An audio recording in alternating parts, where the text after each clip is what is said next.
গরমে আম সামনে থাকলে না বলাটা খুব কঠিন, কিন্তু তখনই একটা প্রশ্ন মনের মধ্যে জাগে, স্পেশালি ডায়াবেটিস থাকলে আম খাবো না আম এড়িয়ে চলবো। তো সেটা জানতে গেলে আজ এই ভিডিওটি দেখুন।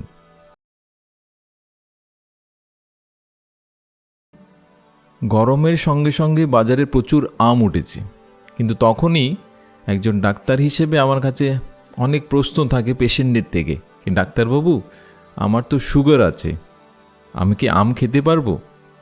কারণ এর উত্তরে অনেকে অনেক কথা বলছেন। কেউ বলছেন আম একদম এড়িয়ে চলুন কারণ এটা প্রচুর মিষ্টি, কেউ কেউ আবার বলছেন সামান্য পরিমাণে খেতে পারেন। তো আজ আমি সায়েন্টিফিক্যালি আপনাদের বোঝানোর চেষ্টা করব যে আপনার যদি সুগার থেকেও থাকে কিভাবে আম খেলে আপনার ব্লাড সুগার কন্ট্রোলে থাকবে, আর কোন কোন পেশেন্টের আম খাওয়াটা একদম বারণ। তো একজন কার্ডিওলজিস্ট হিসেবে প্রতি গ্রীষ্মে এই আম নিয়ে অনেক প্রশ্নর সম্মুখীন আমাদের হতে হয়। তো আজ আসুন আমরা আলোচনা করি যে আম কি ডায়াবেটিস রোগীদের খাওয়া সত্যিই বারণ। নাম্বার 2, আম খেলে কতটুকু খাওয়া দরকার বা কখন খাওয়া দরকার, কার সঙ্গে খাওয়া দরকার, আর কোন কোন পেশেন্টের আম খাওয়াটা একদম বারণ। তো আমার মনে পড়ছে আমার একজন পেশেন্টের কথা, 62 বছর বয়সী, যার 3 বছর থেকে ব্লাড সুগার আছে।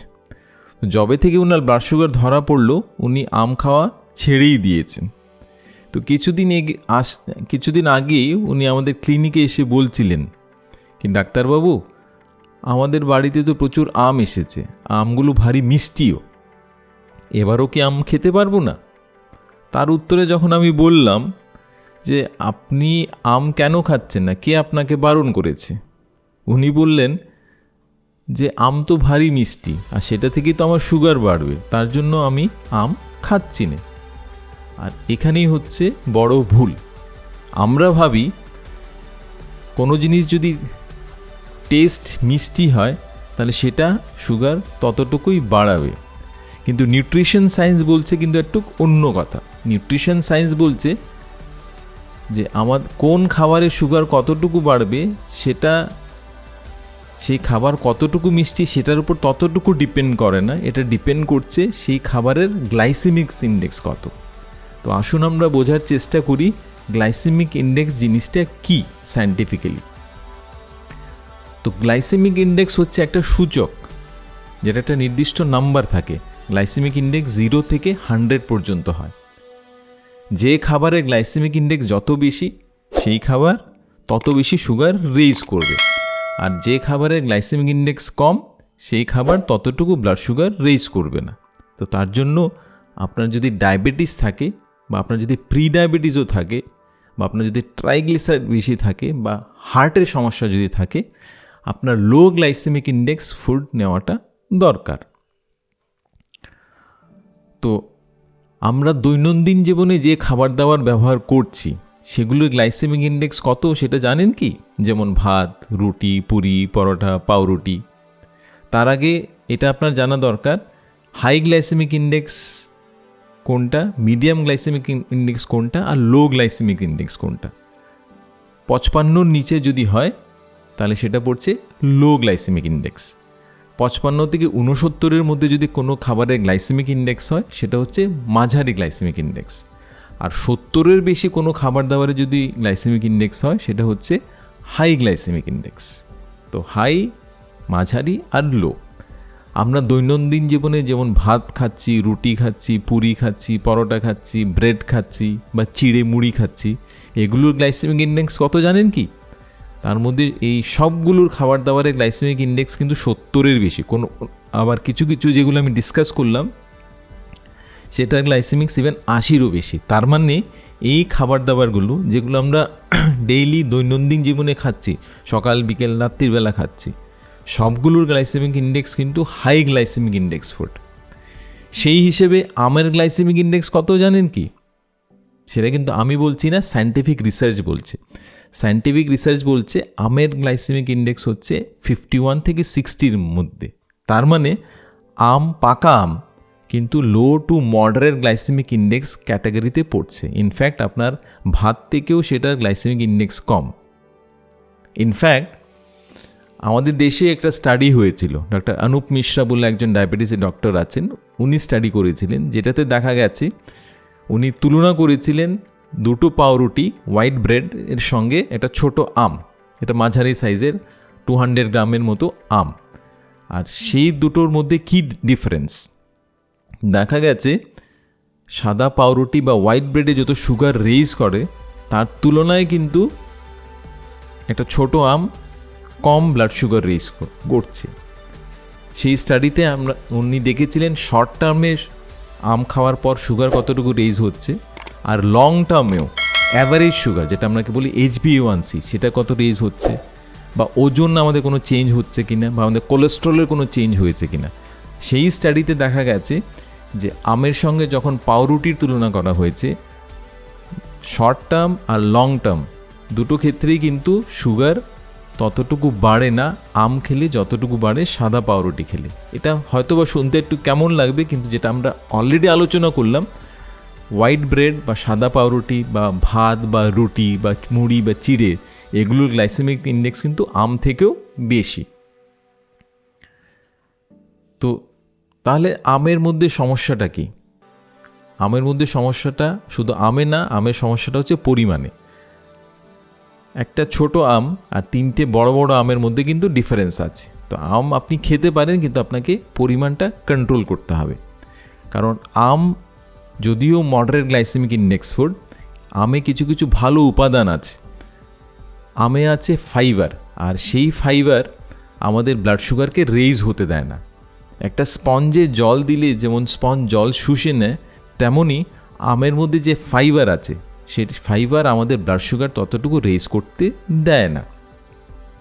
সেটা ছাড়াও আমে আছে ম্যাঙ্গিফেরিন বলে একটা উপাদান, যেটা অ্যান্টিঅক্সিডেন্ট হিসেবে কাজ করছে, বা অন্যান্য ভিটামিনস মিনারেলস আমে প্রচুর পরিমাণে আছে। তো সেটা পরিমাণ মতো নিলে আমাদের স্বাস্থ্যের জন্য ভালো, আর আমাদের সুগারও রেইজ করবে না, যেটা আমরা অলরেডি এই সায়েন্টিফিক স্টাডিতে থেকে আমরা জানলাম।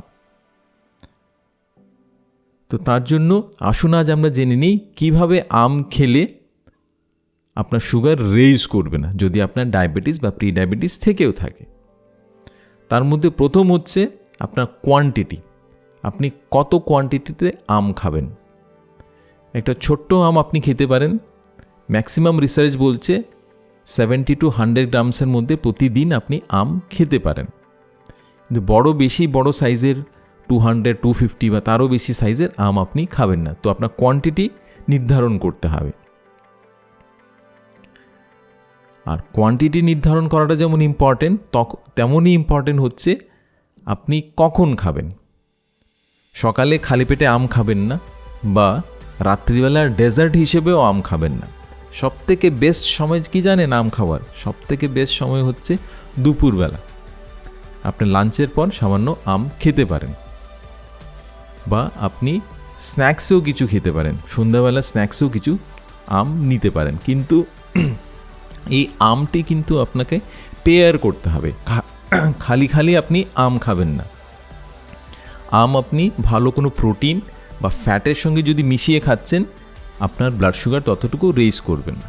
তার মানে খালি আম না খেয়ে আপনি আম দইয়ের সঙ্গে মিশিয়ে খান, কারণ দই আছে প্রোটিন, দই আছে ভালো ফ্যাট, তো সেটা আপনার ব্লাড সুগারকে ততটুকু রেইজ করবে না।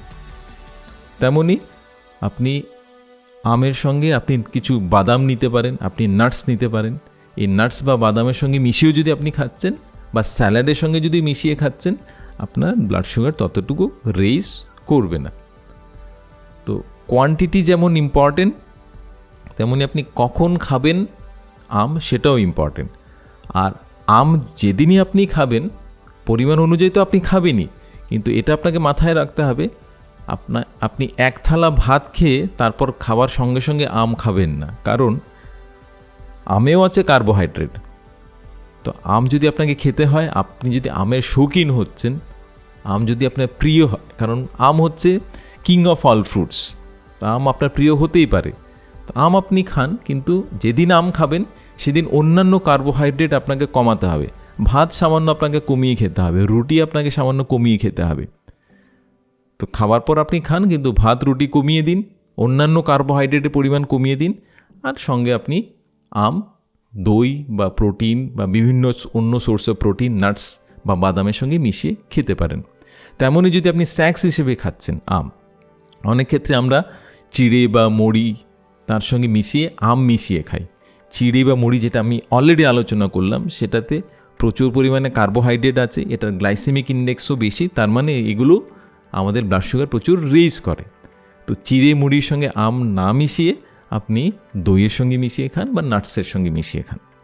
তো কোয়ান্টিটি যেমন ইম্পর্টেন্ট, কখন খাবেন যেমন ইম্পর্টেন্ট, তেমনই আপনি কার সঙ্গে মিশিয়ে খাবেন আম সেটাও ইম্পর্টেন্ট। তেমনই ইম্পর্টেন্ট হচ্ছে যে আপনি, অনেক সময় প্রশ্ন আসে আমাদের কাছে যে কাঁচা আম না পাকা আম। ইনফ্যাক্ট পাকা আমের থেকেও কাঁচা আম কিন্তু বেটার, কারণ কাঁচা আমের গ্লাইসেমিক ইন্ডেক্স আরও একটু কম পাকা আমের তুলনায়, আর সেটাতে ফাইবারের পরিমাণও বেশি। তো কাঁচা আম আপনি ডাল দিয়ে কাঁচা আম খেতে পারেন, বা আপনি আচার হিসেবে কাঁচা আম খেতে পারেন, কিন্তু এটা মাথায় রাখবেন, বাইরের যে পাওয়া যায় প্যাকেটের আচার পাওয়া যায় সেগুলো ব্যবহার না করে বাড়িতে আপনি বানিয়ে খেতে পারেন।